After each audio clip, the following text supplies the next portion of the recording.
most of the players really enjoy playing in the Bob Hope, and certainly, you know, if they ever met Mr. Hope, they always tried to go back because he was such a great ambassador and a good friend for everybody. And if you ever had a chance to spend a little time with him, you really enjoyed being around him.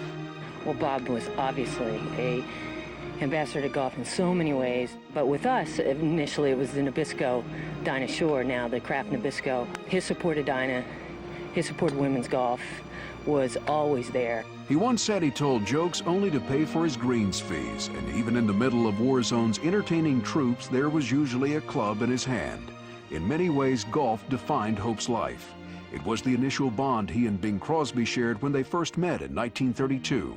The two friends continued to popularize the game throughout World War II, playing in exhibition matches to drum up war bond sales. Hope and Crosby also pioneered the Pro-Am. I'll tell you, he has been not only an inspiration to all of us who love to follow golf, but if you go back to when this tournament first started, you can make a real good case that he was one of the people who brought professional golf to the mass public. What is your average score? Well, I shoot in the 70s. If it gets any hotter than that, I just don't play.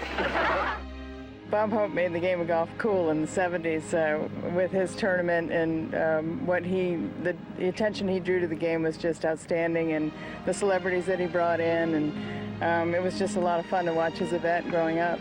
Are you the kind of guy who kicks his opponent's ball out of bounds? No. Are you the kind of guy who flashes a mirror in his opponent's eyes while he's putting? No. You're the kind of guy who's going to lose today.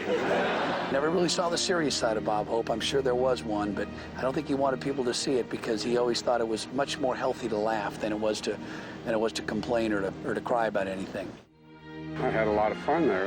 It was special playing in the desert, and being a friend of Bob's was very special to me. One of the things that probably had a lot to do with Bob Hope living as long as he did was the fact that he always had a smile on his face.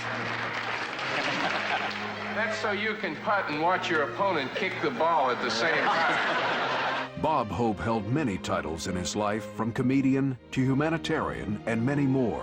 But there was none this World Golf Hall of Famer cherished more than the title of golfer.